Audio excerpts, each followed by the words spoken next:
시편 38편. 하나님, 숨 한 번 크게 쉬시고 마음 가라앉히소서. 주님, 회초리를 성급히 들지 마소서. 화살처럼 날카로운 주님의 질책이 내 마음 핥히고 주께 얻어맞은 엉덩이가 몹시도 쓰라립니다. 지난 몇 달 사이 주님의 책망으로 내 얼굴 반쪽이 되었습니다. 내 죄 때문에 뼈는 바싹 마른 장가지처럼 부스러지기 직전이고 내 악행이 나를 뒤덮어 무거운 죄책감이 쌀포대처럼 어깨를 짓누릅니다. 내가 잘못 살았으므로 몸의 상처에서 악취가 나고 구더기까지 우글거립니다. 나 꼴사납게 엎드러져 아침부터 밤까지 나로 인해 슬퍼합니다. 내 속에 있는 모든 장기가 불타는 듯하고 몸은 만신장애가 되었습니다. 기진하여 결단난 신세. 내 삶은 신음만 토해냅니다.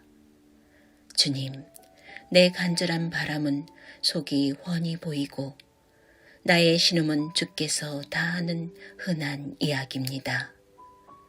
나는 완전히 지쳐서 금방이라도 심장이 멎을 것만 같습니다. 백내장으로 하나님과 선한 이들을 알아보지 못하니 오랜 벗들이 나를 전염병 대하듯 피합니다. 내 친척들은 나를 찾지 않고 이웃들은 뒤에서 나를 헐뜯습니다. 경쟁자들이 내게 누명을 씌우고 나의 파멸을 간절히 바랍니다. 그러나 나는 귀머거리, 벙어리, 신세, 귀도 다치고 입마저 다쳤습니다. 그들의 말 한마디 듣지 못하고 대꾸도 못합니다. 하나님, 내가 하는 일이라고는 그저 주님을 기다리는 것, 나의 주, 나의 하나님을 기다리는 것 뿐이니 응답해 주소서.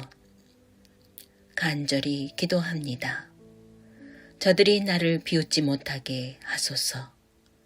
내가 비틀거릴 때 저들이 으스대며 활보하지 못하게 하소서. 내가 미칠 지경이 되고 타는 듯한 고통이 내 속에서 나를 짓누릅니다. 내 잘못을 털어놓을 각오가 되어 있으니 죄 짓고도 의기양양해하는 일은 더 이상 없을 것입니다. 원수들은 기세 등등하게 팔을 걷어붙였고 폭력배들은 내 목을 노립니다.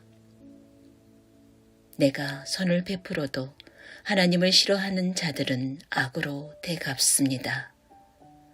저들은 하나님을 사랑하는 사람을 보면 참지 못합니다. 하나님, 나를 버리지 마소서. 하나님, 나를 하염없이 기다리게 하지 마소서. 내 인생에 넓고 탁 트인 공간이 필요하니 어서 나를 도우소서.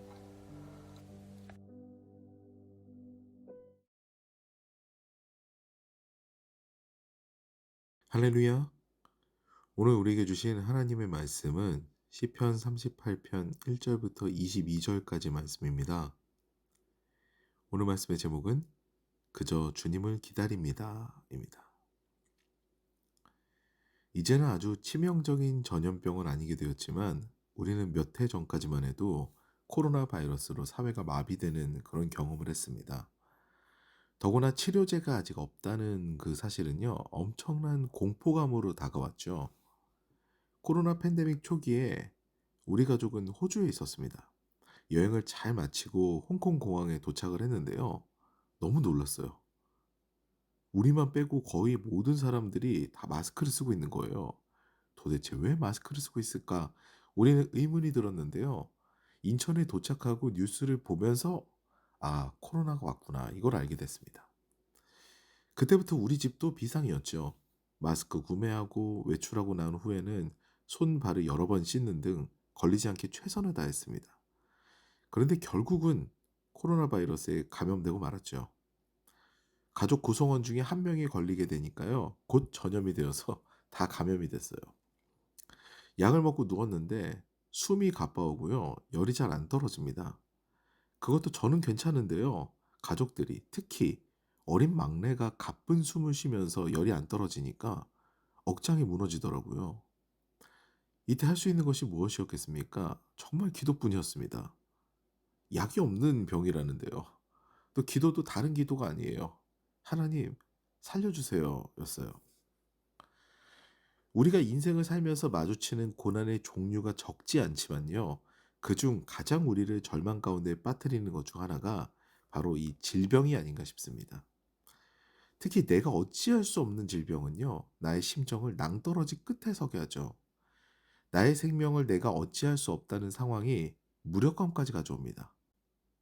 이때는 내가 할 수 있는 것이 없지요. 오늘 시인 다윗이 고백하는 상황이 바로 이런 상황입니다. 이유는 알 수가 없지만 다윗은요, 질병으로 시달리는 상황을 겪게 되고요. 하나님께 이 모든 것들을 아뢰는 그런 상황이 됩니다. 그리고 이 질병의 이유를 명시하고 있는데요. 다윗 스스로가 명시한 거죠. 바로 다윗의 죄악으로 말미암아 온 질병입니다. 우리가 겪게 되는 질병은 여러 가지 이유가 있겠죠. 건강을 지키지 못해서 온 단순 질병도 있습니다. 그런데 죄악으로 하나님께서 이와 같이 징벌하시는 경우도 있는 거죠. 특히 죄악으로 하나님께서 징치하시는 경우에는요. 관계까지도 무너지게 됩니다. 얼마나 다윗의 마음이 상하고 힘들었으면요. 오늘 시는 이렇게 시작합니다. 오늘 본문은 메시지로 보겠습니다. 하나님, 숨 한번 크게 쉬시고 마음 가라앉히소서. 주님, 회초리를 성급히 들지 마소서. 화살처럼 날카로운 주님의 질책이 내 마음 핥히고 주께 얻어맞은 엉덩이가 몹시도 쓰라립니다. 저는 아이들에게 매를 들 때도 있는데요. 특히 거짓말을 할 때 매를 듭니다. 근데 어느 날은 아이들이 얘기하는 거죠. 아빠 너무 아파요. 그때 제 마음이 아립니다. 그래도 거짓은 안 되니까 따끔하게 이야기하면서 야단을 치는데요. 아파하는 아이들을 보면은 마음이 누그러집니다. 오늘 다윗은 하나님께 그렇게 이야기하는 겁니다. 하나님 아파요. 그러는 거예요. 물론 다윗의 죄악으로 이 일이 발생했거든요. 근데 하나님께서는요, 이 이야기를 들으실 겁니다. 하나님은 우리의 선한 아버지가 되시기 때문이에요. 이후 다윗의 고백은요, 상당히 진솔해집니다. 질병도 무거운데 자신의 죄로 인한 죄책감도 자신을 짓눌러서 이제 하나님께서 돕지 않으시면은 살 수 없다고 그런 고백을 하게 되죠. 그런데다가 앞서 말씀드렸듯이 다윗의 관계도 파괴가 되었습니다. 11절, 12절 말씀 보시겠습니다. 오랜 벗들이 나를 전염병 대하듯 피합니다. 내 친척들은 나를 찾지 않고 이웃들은 뒤에서 나를 헐뜯습니다. 경쟁자들이 내게 누명을 씌우고 나의 파멸을 간절히 바랍니다. 벗과 친척들, 그리고 이웃들, 마지막으로 경쟁자들까지 시인의 편은 단 하나도 보이지 않습니다. 다수의 손가락질을 받으니까요. 시인은 아무 말도 할 수가 없습니다. 13절, 14절 말씀입니다. 그러나 나는 귀머거리 벙어리 신세, 귀도 다치고 입마저 다쳤습니다. 그들의 말 한마디 듣지 못하고 대꾸도 못합니다. 자신의 상황이 미칠 것까지 좋지 않기 때문에요. 시인은 듣지도 또 말할 힘도 없습니다. 그래서 시인은 비로소 하나님만 바라보게 됩니다. 15절 말씀입니다. 하나님, 내가 하는 일이라고는 그저 주님을 기다리는 것, 나의 주, 나의 하나님을 기다리는 것 뿐이니 응답해 주소서. 이와 같이 우리가 사방이 막히고 절망적인 상황에 처했을 때 누구도 나를 이해하지 못하는 상황이 되었을 때 그때는 방법이 단 하나뿐입니다. 하나님을 기다리는 것이죠. 하나님께 의뢰하는 것입니다. 그래서 우리는요, 이런 절망적인 상황에서 오히려 빛을 볼 수 있어요. 소망을 볼 수가 있습니다. 어떤 문제든 하나님께 맡기는 것이 가장 좋은 해결 방법인데요. 다른 방법이 보이면 하나님이 보이지 않거든요. 그러면 내가 어찌할 수 없는 문제를 만났을 때는요, 정말 소망이 하나님뿐입니다. 바로 하나님 앞에 엎드려야 합니다.